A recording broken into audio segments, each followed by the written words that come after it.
সমগ্ৰ ভাৰতবৰ্ষৰ অংগনবাদী কেন্দ্ৰসমূহত কৰ্মৰত হৈ থকা কৰ্মী সহায়িকা আৰু মিনি কৰ্মীসকলৰ দাবীসমূহক লৈ all India federation of worker and helpers নামৰ সংগঠনটোৱে অংগনবাদী কৰ্মী সহায়িকাসকলৰ হৈ কেন্দ্ৰীয় মন্ত্ৰীৰ সৈতে বৈঠকত বহে।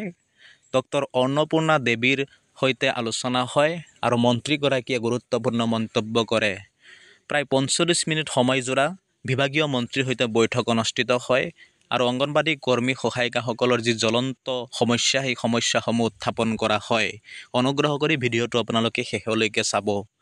ICDSৰ সোণালী জয়ন্তী উপলক্ষে ২০২৫ চনৰ ২ অক্টোবৰৰ পূৰ্বে অংগনবাদী কৰ্মী সহায়িকাসকলৰ মজুৰি দুগুণ বৃদ্ধি কৰাৰ যি দাবী, সেই দাবী সম্বলিত এখন স্মাৰক পত্ৰ প্ৰদান কৰে মন্ত্ৰীগৰাকীক। অংগনবাদী যি সেৱাৰ বাবে বাকী থকা কেন্দ্ৰীয় অংশীদাৰিত্ব যি টকা, সেই বকেয়া তৎক্ষণাত ৰাজ্যসমূহলৈ মুকলি কৰি দিব লাগে। গুজৰাট উচ্চ ন্যায়ালয়ৰ যি আদেশ, সেই আদেশ অনুসৰি অংগনবাদী কৰ্মী আৰু সহায়িকাসকলক তৃতীয় আৰু চতুৰ্থ বৰ্গৰ কৰ্মচাৰী হিচাপে ঘোষণা কৰি নিয়মীকৰণ কৰিব লাগে।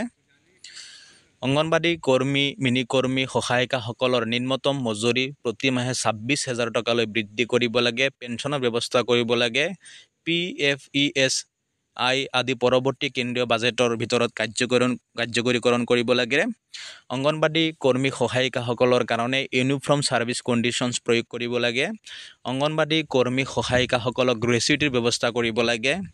অংগনবাদী কৰ্মী এই জ্বলন্ত সমস্যাসমূহক লৈ এক স্মাৰক পত্ৰ প্ৰদান কৰে কেন্দ্ৰীয় মন্ত্ৰীগৰাকীক। আৰু কেন্দ্ৰীয় মন্ত্ৰীগৰাকীয়ে কি মন্তব্য কৰিছিল আমি চাওঁ আহক। ন্যায়ালয়ৰ গ্ৰেচুইটিৰ নিৰ্দেশ কাৰ্যকৰী কৰাৰ বাবে চৰকাৰে ব্যৱস্থা গ্ৰহণ কৰিব বুলি মন্ত্ৰীগৰাকীয়ে আশ্বাস প্ৰদান কৰে। কেন্দ্ৰীয় মন্ত্ৰীগৰাকীয়ে কয়, পাৰিশ্ৰমিক বৃদ্ধিৰ দাবী চৰকাৰে বিবেচনা কৰিব, অৰ্থাৎ মজুৰি বৃদ্ধিৰ দাবী বিবেচনা কৰিব কেন্দ্ৰীয় চৰকাৰে। সমগ্ৰ দেশত কৰ্মৰত হৈ থকা কৰ্মী সহায়িকাসকলৰ কাৰণে পদোন্নতি বা প্ৰমোশ্যনৰ লগত জড়িত সকলো যি ত্ৰুটি সেই সোনকালে সমাধান কৰা হ'ব। মন্ত্ৰীয়ে লগতে আশ্বাস প্ৰদান কৰে যে CTUৰ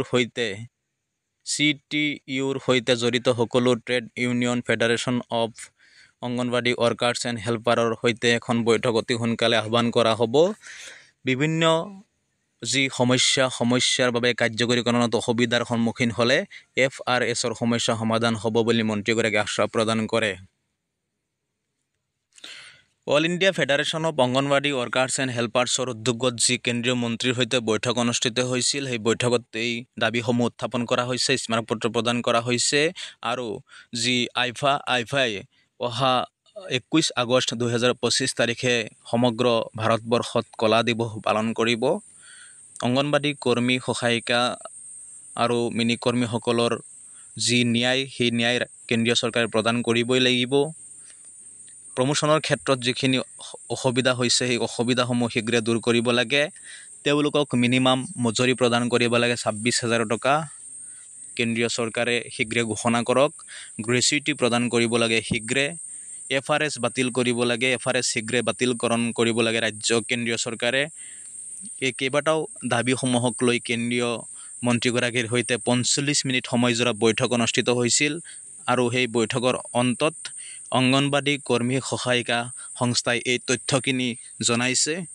শীঘ্ৰে কেন্দ্ৰীয় চৰকাৰে অংগনবাদী কৰ্মী সহায়িকাসকলক তৃতীয় আৰু চতুৰ্থ বৰ্গৰ কৰ্মচাৰী হিচাপে ঘোষণা কৰি নিয়মীকৰণ কৰিব লাগে। যিহেতুকে গুজৰাট হাইকোৰ্টে এই ৰায়দান প্ৰদান কৰিছিল। তেওঁলোকক মিনিমাম যি দৰমহা দিব লাগে, সেই দৰমহাও কেন্দ্ৰীয় চৰকাৰে এতিয়ালৈকে ঘোষণা কৰা নাই। কম সংখ্যক মাননিৰে এইসকল কৰ্মী সহায়িকাই বিদ্যালয়সমূহত কৰ্মৰত হৈ আছে।